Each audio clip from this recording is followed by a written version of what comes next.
ओम शांति।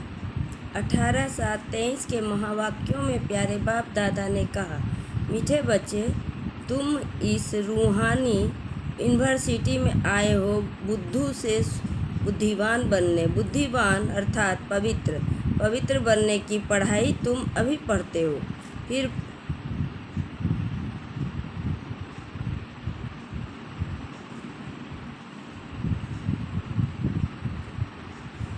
प्रश्न में बाबा ने कहा, बुद्धिवान बच्चों की मुख्य निशानी सुनाओ। उत्तर में बाबा ने कहा, बुद्धिवान बच्चे ज्ञान में सदा रमण करते रहेंगे, उन्हें मौलाई मस्ती चढ़ी हुई रहेगी, उनकी बुद्धि में सारे सृष्टि चक्र की नॉलेज रहती है।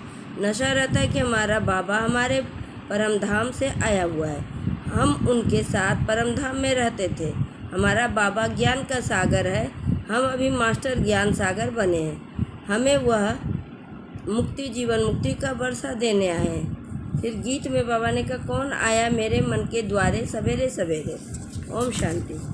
जीव की आत्मा जानती है कि हमारा परमपिता परमात्मा हमको सम्मुख पढ़ा रहे हैं, वह राजयोग सिखला रहे हैं। तो जैसे कि यह ईश्वरीय यूनिवर्सिटी ठहरी। यूनिवर्सिटी इसको क्यों कहते हैं? ऐसे नहीं, और जो भी सब यूनिवर्सिटी है वह यूनिवर्स के लिए है नहीं। जैसे विलायत में यूनिवर्सिटी है, परंतु वहाँ है गोरे तो काले लोगों को आने की अलाउ नहीं करते हैं, तो वह यूनिवर्सिटी के लिए तो ठहरी नहीं, तो उनको यूनिवर्सिटी नहीं कहेंगे। यहाँ तुम बच्चे जानते हो, यह सच्ची यूनिवर्सिटी ईश्वरीय यूनिवर्सिटी है, परंतु कोई भी समझ नहीं सकते क्योंकि बुद्धू हैं। बुद्धू को बुद्धिवान बाप ही बनाते हैं। मनुष्य बुद्धिवान के आगे माथा झुकाते हैं, देवी देवताओं को, सन्यासियों आदि को माथा झुकाते हैं।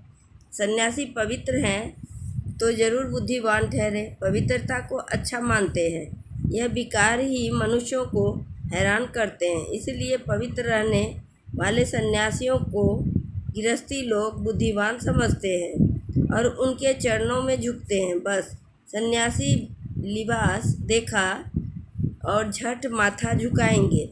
अभी तो उन्हों का मान कम हो गया है, इसलिए संभाल कर कदम उठाते हैं। आगे तो सन्यासियों को देख झट ऑफर करते थे, स्वामी जी हमारे घर पर चलो। अभी तो टू मच हो गए हैं, तो और ही तमोप्रधान बन पड़े हैं, इसलिए जो बहुत नामी ग्रामी है उनका ही मान होता है। बड़े आदमी भी उनको माथा झुकाते हैं। क्यों? पढ़े लिखे तो सन्यासी भी जास्ती है, परंतु वह पवित्र हैं। सन्यास किया इसलिए बुद्धिमान माने जाते हैं। अभी तुम बुद्धिमान बनते हो। तुम अभी रचयिता और रचना के आदि मध्य अंत को जानते हो, परंतु तुम्हारे में भी सभी को इतना नशा नहीं है कि नशा चढ़ने में भी टाइम बहुत लगता है।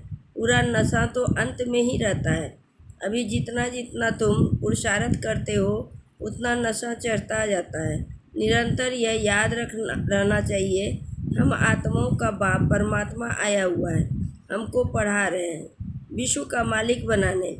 तो पुरुषार्थ करने की शुभ चिंता होनी चाहिए।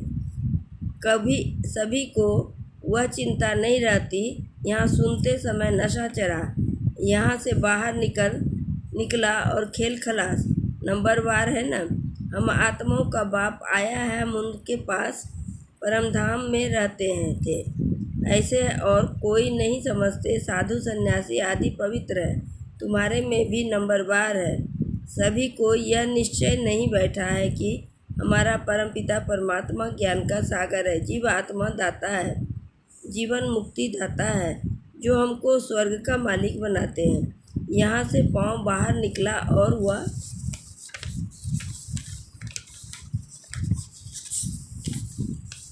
खुशी गुम हो जाती है। नहीं तो तुम बच्चों को इतनी खुशी रहनी चाहिए, मैं भी इस तन का आधार लिया हूँ, ब्रह्मा तन का, नहीं तो राजयोग कैसे सिखलाऊँ। मुझे अपना शरीर नहीं है। मंदिरों में देखेंगे तो सबको अपना शरीर है, मैं तो अशरीरी हूँ और सभी को आकारी व साकारी शरीर मिला हुआ है। मेरा शरीर नहीं है। सोमनाथ का मंदिर अथवा शिव के मंदिर में जहाँ भी जाओ वहाँ निराकारी रूप है, सिर्फ नाम भिन्न भिन्न रख दिए हैं। यह तो जानते हो आत्मा परमधाम से आती है, भिन्न भिन्न शरीर धारण कर पाठ बजाती है। मैं इस 84 के चक्र में आता हूँ। मैं हूँ परमधाम के रहने वाला, इस शरीर में आया हूँ। तुम कहेंगे निराकार भी फिर कैसे आते हैं? आ सकते हैं। तुम लोग पितृ खिलाते हो तो आत्मा आती है ना, शरीर तो नहीं आता किसी का। आत्मा प्रवेश करती है तब तो आती है। समझते हैं आत्मा दूसरे शरीर में प्रवेश करती है।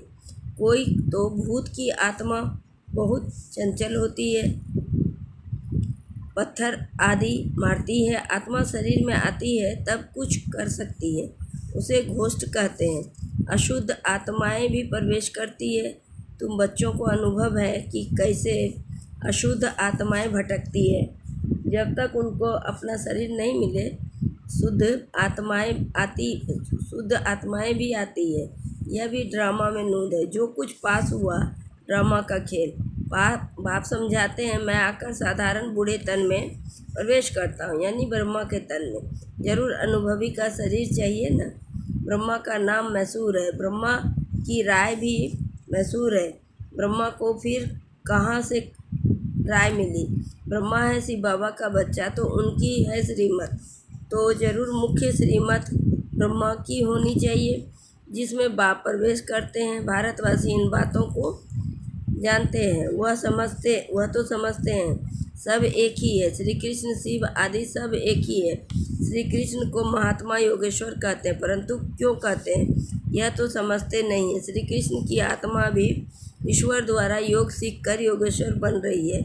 कितना गुप्त राज है। मनुष्य तो कह देते हैं परमात्मा का नाम रूप से न्यारा है, उनका शरीर है ही नहीं, परंतु तुम तो कहते हो सोमनाथ का मंदिर शिव के अवतरण का यादगार है। जरूर कल्प पहले से बाबा आया हुआ था और अब आया हुआ है। फिर द्वापर में उनकी भक्ति शुरू होती है। शिवरात्रि मनाते हैं ना, बाप बैठ समझाते हैं तुम आत्माएं परमधाम से आई हो, पाठ बजा ले। आत्मा अविनाशी है, इसमें 84 जन्मों का पाठ भरा हुआ है। जैसे बाप पुराने शरीर में आए हैं वैसे तुम भी पुराने शरीर में हो। बाबा इस पुराने शरीर से लिबरेट कर नया देते हैं। युक्ति बतलाते हैं कि कौड़ी तुल्य से हीरे तुल्य में रहने वाले हो। कौड़ी तुल से हीरे तुल कैसे बनो? गाते भी हैं मासूक एक बाप है, मैं परमधाम का रहवासी हूँ, तुम भी परमधाम में रहने वाले हो। मैं पुराने से पुराने शरीर में आया हूँ। तुम्हारा भी 84 जन्मों का अंत का यह पतित तन है। तुम भी अपने आत्मा को समझो। अब हमने 84 जन्म भोग पूरे किए हैं, अभी फिर नई दुनिया में हमको नया शरीर मिलेगा तो कितनी खुशी रहनी चाहिए। नंबर बार है, कोई तो बिल्कुल ही डल हेड है, माया ने बिल्कुल ही पत्थर बुद्धि बना दिया है। कोई गरम तवे पर पानी डालो तो बिल्कुल ही सूख जाएगा, ऐसे तत्ते तवे हैं। अरे तुम अपने को सिर्फ आत्मा बाप की संतान समझो, वह भी नहीं समझते हैं। अगर समझते तो आश्चर्यवत भागंती क्यों हो जाते। माया बड़ी ज़बरदस्त है, कोई गफलत की और माया थप्पड़ मार देगी। अरे बाबा आया है वर्षा देने, फिर भी तुम भिखारी बनते हो। बड़ा ज़बरदस्त थप्पड़ लगाती है। बाप तो थप्पड़ नहीं मारेंगे, माया थप्पड़ मार मुंह फेर देती है। ऐसे बहुत माया के थप्पड़ खाते रहते हैं। माया भी कहती है तुम बाप को याद नहीं करते हो तो मैं मारती हूँ। माया को हुक्म मिला हुआ है, बुद्धिहीन को बुद्धिमान बनाना है। क्यों बनाना तो है, क्यों नहीं सर्विस करते हो? क्या अब तक माया के मोचड़े खाते रहना है? बहुत मोचड़े खाते रहते हैं, कोई को क्रोध का, कोई को मोह का मोचड़ा। बाप कहते हैं तुम सब कुछ सिलेंडर कर ट्रस्टी हो जाओ, हो रहो। विकार भी दान में दिया, फिर काम में क्यों लाते हो? भिखारी हो, विकारों का तो कोई रूप नहीं है। धन के लिए कहेंगे ट्रस्टी हो रहो, भल काम में लगाना, परंतु बहुत संभाल से, बाप की श्रीमत से, पैसे से कोई ऐसा विकर्म नहीं करना, नहीं तो उनका बोझ सारा तुम्हारे सिर पर चढ़ेगा। माया बड़ी तमो प्रधान है, वह भी जानती है यह बाप को भी ठीक रीति याद कर नहीं करते हैं, इसलिए मारो इनको घूसा। माया कहती है, अगर बाप और बरसे को याद नहीं करेंगे तो मैं थप्पड़ मार दूंगी। बहुत बच्चे लिखते हैं, बाबा माया ने थप्पड़ मार दिया। बाबा भी लिखते हैं, हाँ बच्चे, माया को हुक्म मिला हुआ है, खूब थप्पड़ मारो, क्योंकि तुम मेरा बनते नहीं हो।